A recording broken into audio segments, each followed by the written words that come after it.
안녕하십니까. 소쿨 극장의 재미있고도 기이한 옛날 이야기 시간입니다. 오늘은 소문난 이야기꾼 이종부 선생의 입담 중에 한 꼭지를 소개해 올리겠습니다. 구독과 좋아요 그리고 알람 설정 부탁드립니다. 재미있고도 좋은 글로 보답하겠습니다. 옛날 어떤 시골에 김씨 성을 가진 낙향한 양반 부부가 늦게 아들 하나를 놓고 살았는데 어느덧 혼이 날 나이에 이르렀다. 하지만 산골 마을이라 사람이 귀한 데다가 마땅한 처녀도 없어서 부부가 근심하고 있었다. 하루는 김 총각이 옆 동네에 친구를 만나러 갔는데 마을 가운데 있는 우물가를 지나고 있었다. 마침 목이 마르던 참이라 물을 조금 얻어 마실까 하고 우물가로 다가갔다. 그런데 일이 되려고 그랬는지 안 되려고 그랬는지 묘하게도 막 물을 길어서는 머리에 이고 돌아서는 처녀와 부딪혔다. 순간 물동이가 땅에 떨어지면서 박살이 났다. 그것뿐만이 아니다. 처녀마저 벌러덩 나자빠지면서 물벼락을 맞았다. 놀란 김 총각이 얼른 처녀의 따리를 주어서는 그 와중에도 물에 한박 젖은 처녀의 몸을 보기가 부끄러워서 먼 산을 보며 말했다. 물동이를 깨뜨렸으니 미안해서 어떡합니까? 우리 집에 가면 새 물동이가 있는데 그걸 드릴 테니까 같이 가시죠. 처녀 역시 다른 곳을 쳐다보며 쫑알거렸다. 괜찮아요. 우리 동네 사람도 아닌 것 같은데 물동이는 무슨 피차 실수했으니까 가시던 길이나 마저 가세요. 그러면서 두 팔과 따리로 물에 젖은 몸을 감추고는 후다닥 도망쳐 버렸다. 김 총각은 쏜살같이 달아나는 처녀의 뒷모습을 아쉬운 듯이 바라보다가 친구고 뭐고 아무 생각이 없어서 그냥 집으로 돌아왔다. 집에 와서는 제 방에 들어가 앉았는데 머릿속에는 아련하게 처녀의 모습만 떠올랐다. 그러다가 깜빡 잠이 들었고 저녁 밥 먹으라는 소리에 부스스 일어나서는 안방으로 들어갔다. 밥 먹으면서 옆 동네 처녀의 물동이 깨뜨린 이야기를 하니 어머니가 걱정했다. 물동이 깨뜨려 먹었다고. 처녀가 부모님께 꾸중을 들었겠구나. 글쎄요. 그건 잘 모르겠어요. 새 물동이를 하나 줄 테니 미안하다면서 내일 아침에 가져다 줘라. 간 김에 처녀 얼굴도 한번 찬찬히 살펴보고. 처녀 얼굴은 왜요? 글쎄 그걸 내가 알겠니? 네가 알겠니? 여보, 당신은 알겠어요. 그러면서 어머니가 웃자 아버지도 싱긋이 미소를 지었다. 아침에 일어나자마자 공들여서 세수하고는 얼른 아침을 먹고 물동이를 옆에 끼고 옆 동네로 갔다. 그런데 정작 중요한 것은 처녀의 집을 모른다는 거였다. 그렇다고 온 동네에 소문이 퍼질 텐데 수소문하며 찾아다닐 수는 없었다. 에라 모르겠다. 언젠가는 물 기르러 오겠지. 하고 생각한 김 총각은 우물가에 가서 죽치고 앉았다. 우물가에 있던 동네 한악과 처녀들이 안 보는 척하며 김 총각을 힐끔거렸다. 옳다. 누군가는 틀림없이 귀띔해주겠구나. 그렇게 생각한 김 총각은 계속 앉아 있었다. 아니나 다를까 조금 있으니 처녀가 새 물동이를 하나 들고 우물가에 나타났다. 김 총각은 처녀에게 다짜고짜 물동이를 내밀었다. 그러자 처녀의 양쪽 얼굴에 슬며시 홍조가 번졌다. 물동이는 왜 가져오셨어요? 낭자의 물동이를 깨뜨려서 미안하다고 우리 어머니가 갖다 드리라고 해서 가지고 왔어요. 아유, 고마우셔라. 그러면서 우리 집에도 여분의 물동이는 있어요.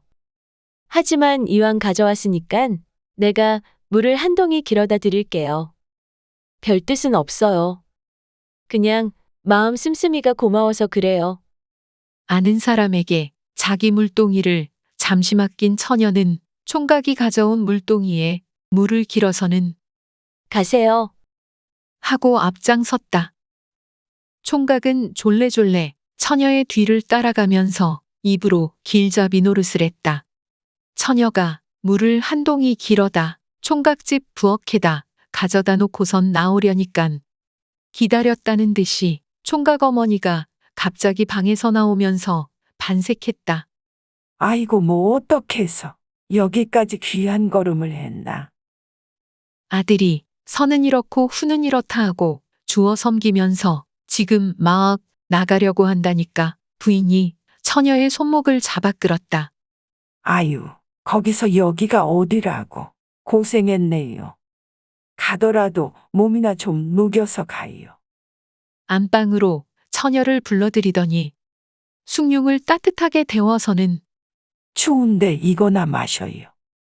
해서 한 그릇 줘서 마시게 하고는 마치 시집간 딸이 몇 년 만에 친정 다니러 온 것처럼 살갑게 대했다.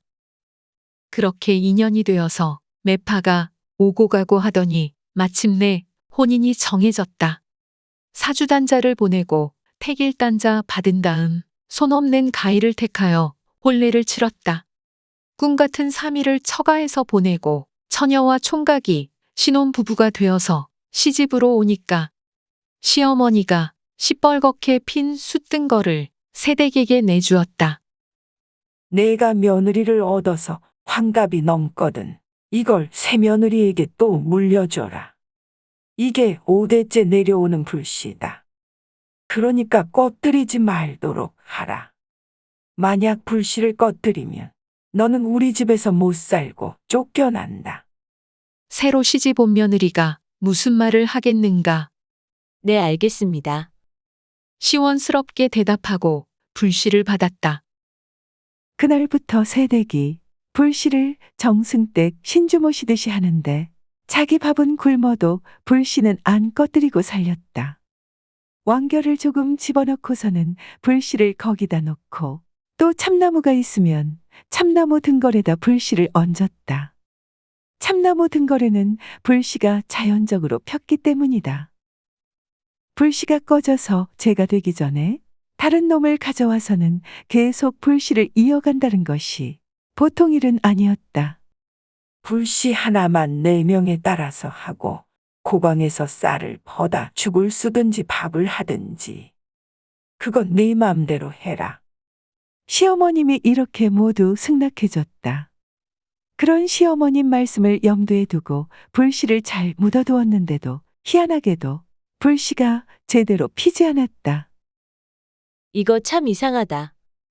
생각하고서 하루는 명심에 명심하고 아주 잘 묻어두었는데도 나중에 보니 또 살살 죽어가고 있었다.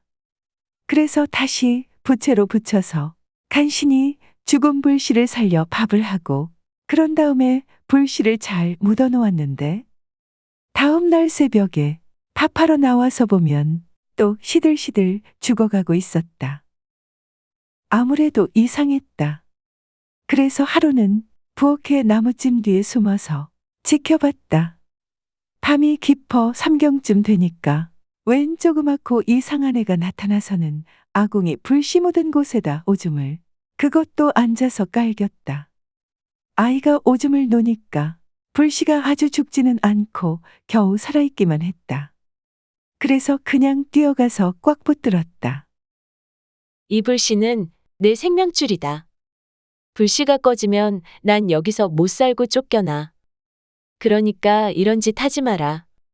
싫다. 내 마음이다. 애야, 뭐 때문에 이 불씨를 꺼뜨리려고 하느냐? 애라니? 웃기지 마라. 나는 애가 아니고 처녀다. 뭐라고? 처녀라고?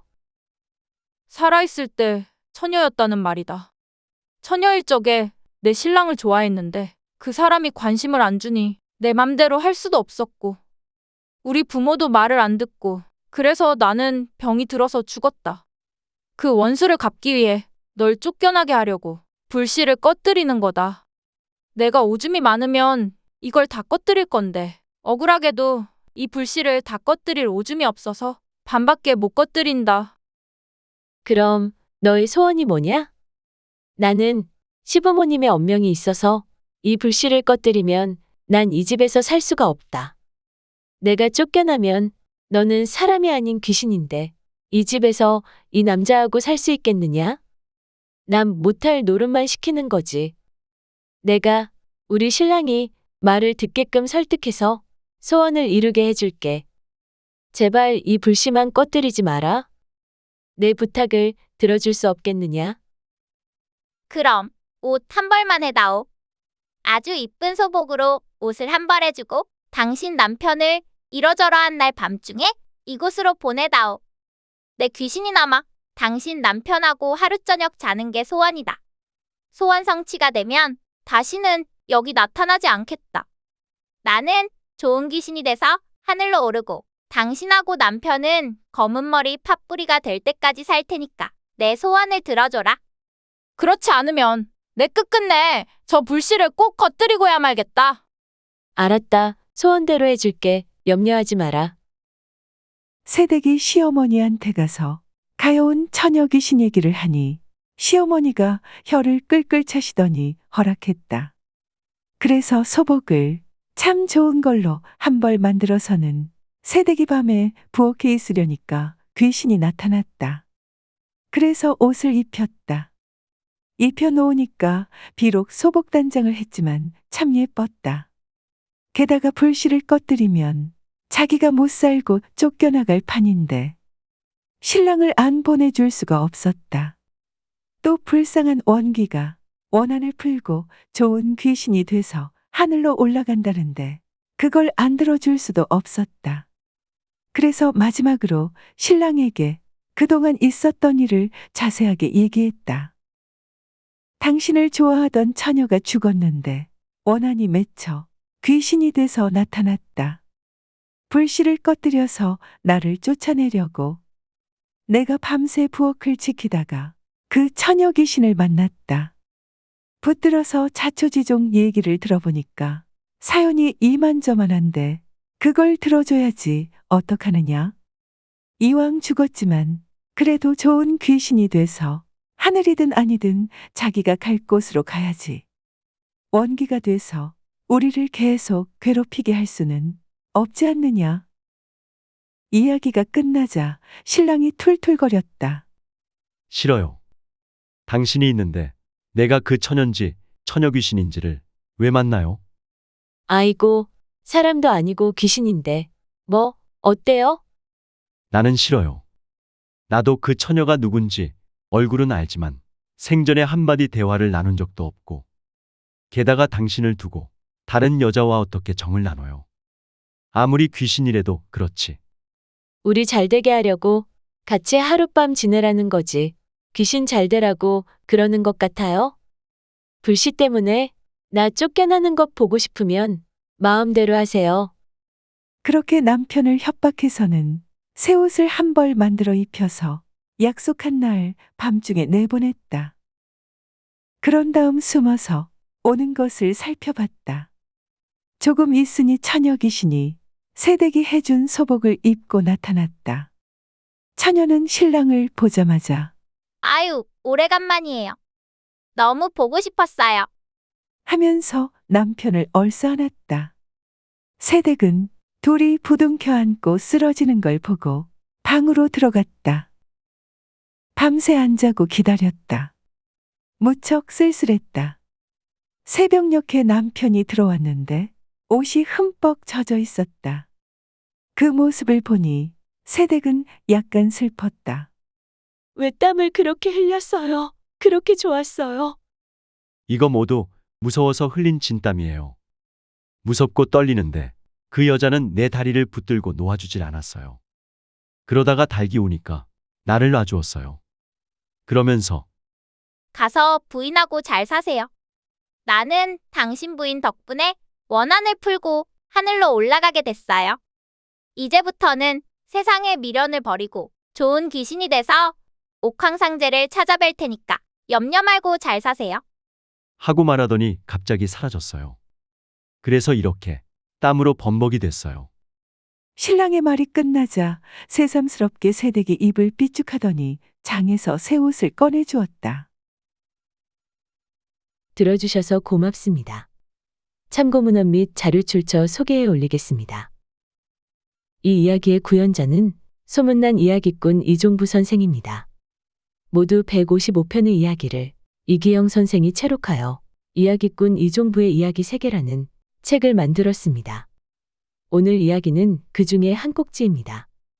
한국민족문화 대백과사전, 한국학중앙연구원, 국립중앙박물관, 한국민속 대백과사전, 조선시대 화가 김웅도, 그리고 한국민속촌의 기사와 사진 그리고 그림을 빌렸습니다. 공유마당의 이미지에서 1953년 산골 농가의 마을 개울 모습의 사진을 빌렸습니다. 지역의 문화, 한국인의 통과 의례에서 신랑과 신부가 처음 얼굴을 보고 절을 올리는 교배례의 일러스트를 빌렸습니다. KBS 역사 스페셜 300년 전 요리백과 음식디미방에서 정부인 안동장 씨의 일러스트를 빌렸습니다. 네이버 블로그 이조 전통옹기에서 이조 전통옹기 이야기와 박요한 일러스트, 한국전통 물동이를 빌렸습니다. 평택신문 칼럼, 또박이 세상에서 세상을 만드는 생애담, 고부관계를 빌렸습니다. 현대화가 운하영의 책, 흑요석이 그리는 한복 이야기에서 그림 한 점을 빌렸습니다. 위키백과와 나무위키에 기사와 사진을 빌렸습니다. 123RF, 크라우드픽, 게티이미지뱅크, 픽스타, 핀터레스트, 픽사베이, 아이스토크 그리고 PNG트리에 사진 및 일러스트를 빌렸습니다. 소쿨극장은 일주일에 3번, 매주 화요일, 목요일 그리고 토요일 오전 11시 전후에 이야기를 올립니다. 고맙습니다. 다음에 만날 때까지 안녕히 계셔요.